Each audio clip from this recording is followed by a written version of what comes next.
La biographie de tout chrétien pourrait se résumer en 2 phrases. Vous en moi, et moi en vous. Dans la pensée de Dieu, Christ et le chrétien sont tellement unis que Christ est à la fois dans les lieux célestes et sur la terre, et que le chrétien est à la fois sur la terre et dans les lieux célestes. Le chrétien sur la terre, c'est Christ rendu visible. Quelle chose extraordinaire, si merveilleuse.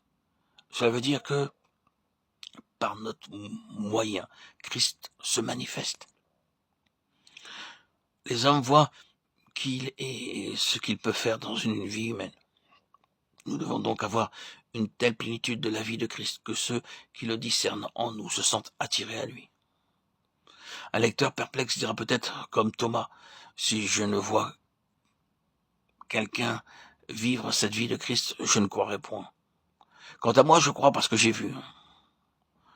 Pendant plusieurs semaines, j'ai vécu dans une pension tenue par une pauvre femme extrêmement débile, qu'une maladie de l'épine dorsale l'obligeait à porter un appareil orthopédique sans lequel elle n'aurait pu se tenir debout.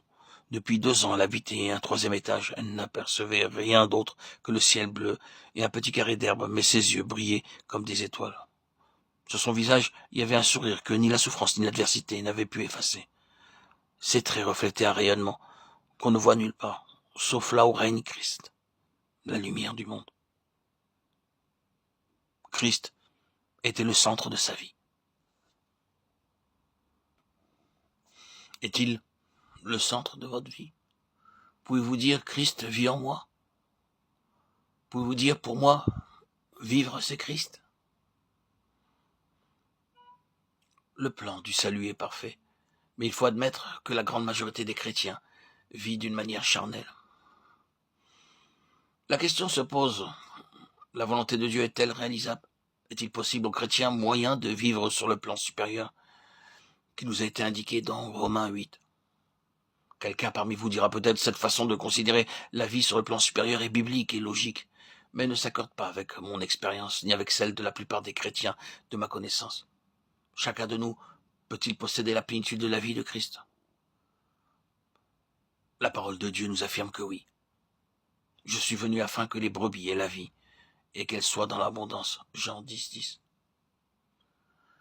Car en lui habite corporellement toute la plénitude de la divinité. Vous avez tout pleinement en lui, qui est le chef de toute domination et de toute autorité. Colossiens 2, 9, 10. Jean-Baptiste, par 2 proclamations, définit l'étendue de l'œuvre du Christ. Voici l'agneau de Dieu qui ôte le péché du monde, et celui qui m'a envoyé baptiser d'eau, c'est lui qui vous baptisera du Saint-Esprit. La double mission du Christ est d'ôter le péché et de baptiser de l'Esprit. L'œuvre du Christ était en partie de mettre le chrétien en relation aussi précise avec le Saint-Esprit qu'avec lui-même, quoique dans un sens différent.